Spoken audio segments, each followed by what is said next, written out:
अस्सलामुअलैकुम, welcome to पाक delicious food. आज मैं आपके साथ शेयर करूंगी चना दाल की रेसिपी जो कि बहुत ही टेस्टी बनती है। इसके लिए जो इंग्रेडिएंट्स चाहिए नोट कर लीजिए। इधर मैंने 4 कप पानी लिया है, 2 कप चना दाल ली है, इसको मैंने हाफ आवर के लिए डिप कर दिया था। दाल ऐड करेंगे। अब ऐड करेंगे टोमेटो मैंने 2 मीडियम साइज़ के लिए हैं। 1 टेबल स्पून लहसुन अदरक का पेस्ट, पिसी हुई लाल मिर्च 1 टेबल स्पून, हल्दी 1 टीस्पून, चिकन पाउडर 1 टीस्पून, कुटा हुआ धनिया half tablespoon, salt half tablespoon, अदरक पाउडर हाफ टी स्पून।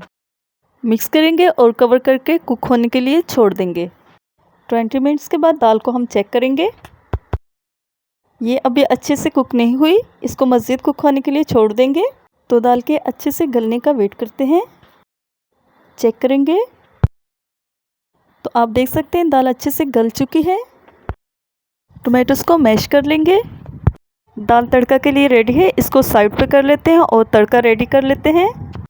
इधर मैंने half cup cooking oil add किया है, मीडियम साइज़ का प्याज 1 अदद, 4 से 5 लाल गोल मिर्च, 8 से 10 करी पत्ता और लास्ट में ऐड करेंगे हाफ टेबल स्पून ज़ीरा। सबको फ्राई करेंगे और गोल्डन होने का वेट करेंगे। ये चना दाल फ्राई बहुत ही टेस्टी बनती है, आप ज़रूर ट्राई करना। तो तड़का रेडी है, अब हम इसको दाल में ऐड कर देंगे। पहले हम गरम मसाला ऐड करेंगे, ऊपर से तड़का ऐड कर देंगे। इस तरह से दाल बहुत ही टेस्टी और खुशबूदार बनती है। लास्ट में ऐड करेंगे फ्रेश हरा धनिया।